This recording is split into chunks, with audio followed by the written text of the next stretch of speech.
ଯୋଗ ଦେଖିକି ଆଜି ମୁଁ ଗୋଟେ ଶୁଭ ବେଳାରେ ନାମାଙ୍କନ ଦାଖଲ କରିଛି ବିଜୁ ଜନତା ଦଳ ତରଫରୁ ଏବଂ ସମସ୍ତ ତଥ୍ୟ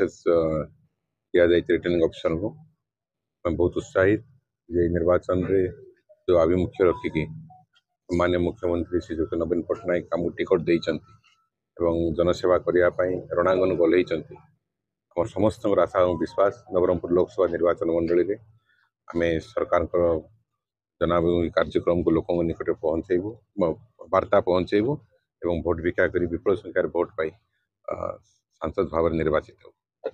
लड़ाई ना ये लड़ाई ओडिशा सरकार बा बिजु जनता दल सरकार जो कार्यक्रम विरुद्ध रे अन्य माने आमे आमर काम को नहीं कि आमर प्रोग्राम को नहीं कि एवं आमर लोकों को नहीं कि कर्मी को नहीं कि आम निर्वाचन लड़ुचु आम नेता को नहीं निर्वाचन लड़ुचु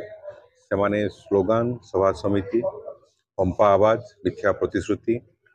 ताकू नहीं निर्वाचन लड़ुचु 5 वर्ष मैदान रे केही नथिले बिजु जनता दल ही थे। प्रदीप माझी को राजनैतिक सतर्कता बहुत अच्छी दलीय कर्मी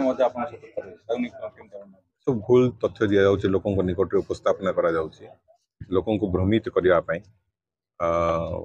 कई भ्रमित हेबे नहीं जनसाधारण कि आमर कर्मी एवं नेता कई भ्रमर शिकार हेबे नहीं आउ उचित समय उचित जवाब देवे एवं जनसाधारण भोटर भाई भौणी मे 13 तारीख दिन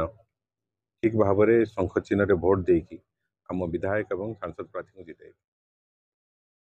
एही भिडियोटी आपण मानकु भल लागथिले लाइक शेयर कमेंट सब्सक्राइब करंतु।